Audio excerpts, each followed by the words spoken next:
Welcome to another episode of Mindfulness and Media. I'm Camila Fernandez, journalist. And I'm Claudia Gonzalez Soto, journalist and psychologist. Welcome. And I can't believe that it's our third podcast episode of Mindfulness and Media. And today we have a pretty interesting topic. Yes, that's true, Camila. We're going to talk about emotions, how to control our emotions when we are living with our partner or spouse. And it is very common to have discussions and conflicts. So it's going to be a very interesting program. Join us.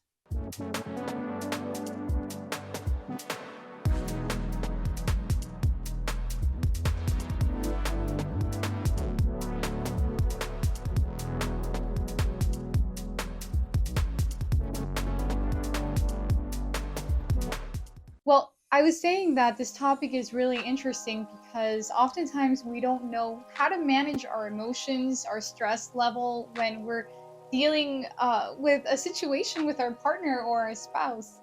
That's true, Camila. And there is a physical reason, actually, physiological reason.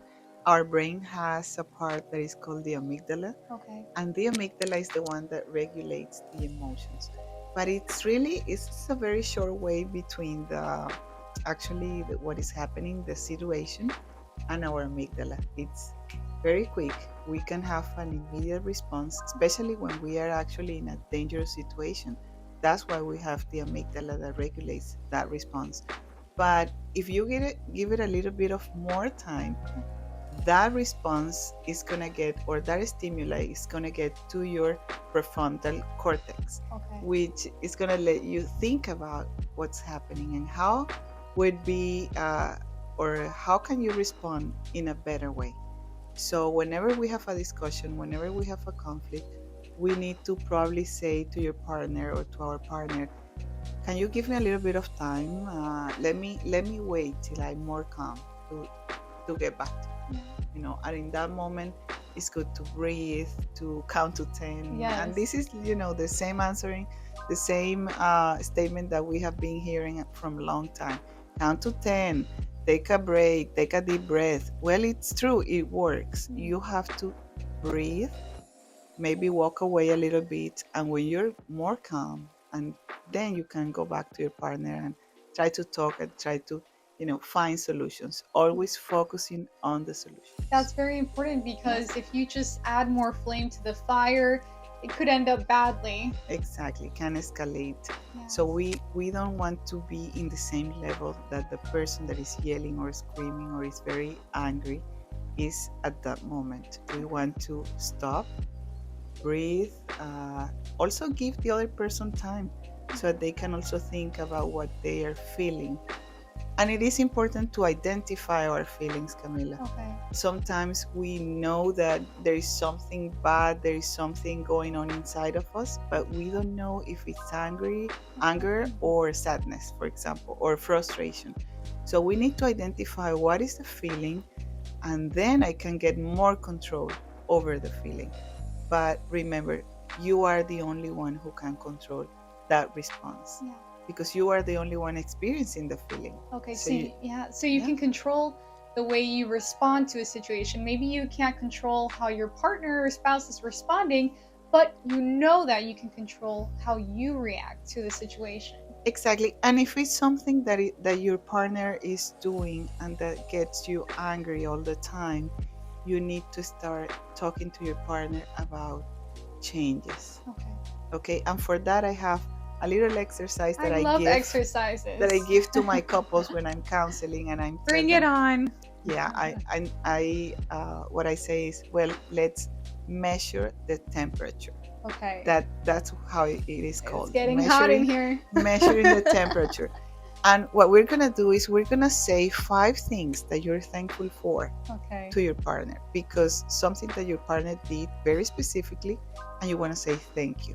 For example, thank you for bringing me coffee this morning. Okay. Thank you for taking care of the trash, or doing some playing with the kids, something like that. So you're gonna be thankful for 5 things. Then you're gonna say any information, new information that you haven't given to your partner. Take the moment and give that information. If you don't have it, okay, go on to the third point, which is forgiveness. Okay. Ask for Which forgiveness. can be difficult, especially when you talk about, being very prideful perhaps in that moment. Yes, exactly. But you have to make the decision to actually be vulnerable at that time and say, "Can you please forgive me for not talking to you in a very nice way this morning?" And then you and the other person will answer. The other person also will ask for forgiveness, Yeah.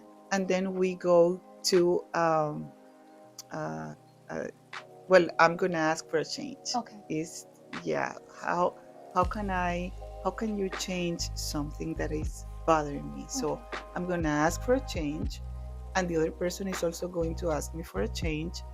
And finally, and this is kind of looking into the future a little Okay. A bit. little bit of hope. Exactly, you're gonna share a dream that you have. It could be an individual dream, or it could be a dream for the couple. Okay. Yeah, so it's only 5 steps that you have to follow to measure the temperature. It's going to give you the opportunity to be thankful, to ask for forgiveness, also to ask for a change, and also to share a dream with your partner. Now, what do you mean by dream? I mean, are you talking about goals, for example, Exactly. or is that very different?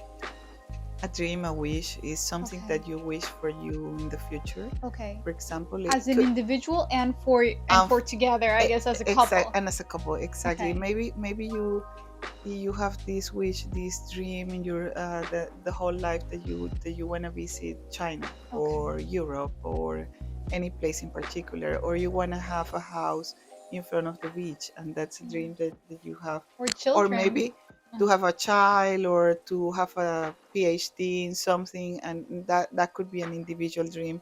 But also dream, maybe you have dreamed to be with your partner in Paris or Okay. in Rome or That's my something dream. like that. Yeah, or something like that. So uh, that last part gives you hope, as you said.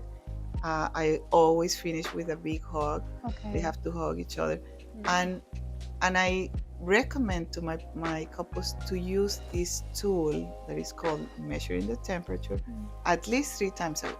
3 times a week. Yeah, Okay. at least 3 times a week, because it's going to give you the opportunity to actually talk in depth about certain things that maybe you don't know when would be the right opportunity to ask for forgiveness, to ask for a change. When do I say that? Okay. Well, now you have an opportunity to talk about all these things that are very important. Now, what if your partner is not willing to change something, Mhm. or to make those changes that you're asking for?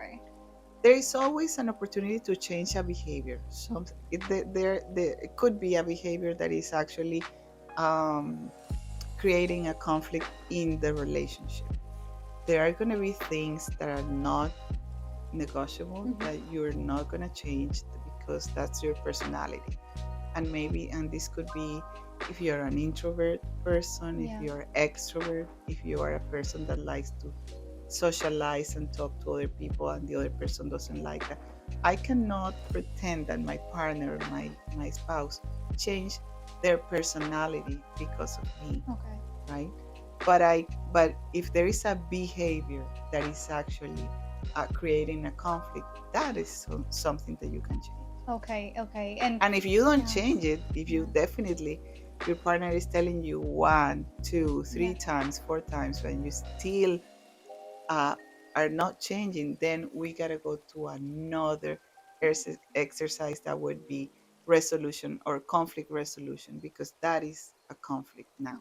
Okay. Okay, so you have to, and that could be another podcast, Camila, talking about how to solve conflicts. Absolutely. Well, thank you so much. I think, these type of conversations are very important because I feel like these conflicts with your couple or with your spouse or with your partner can be difficult to overcome. So I Yes, thank you yes. for allowing us to be able to share this information. And as you said before, we were talking about, before we started, we were talking about how, I mean, our love, how can we build love Yes. in our relationship? It's not something like from one day to Yeah. another.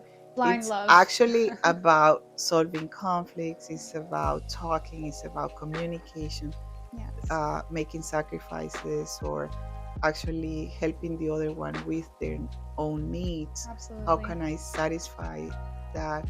Um, that is going to actually build the love in the relationship. I love that. Okay, Hmm. thank you. And thank you to you guys for following us. Again, I can't believe this is our third episode, but I know we'll do many more. And so be sure to stay tuned. Thank you so much.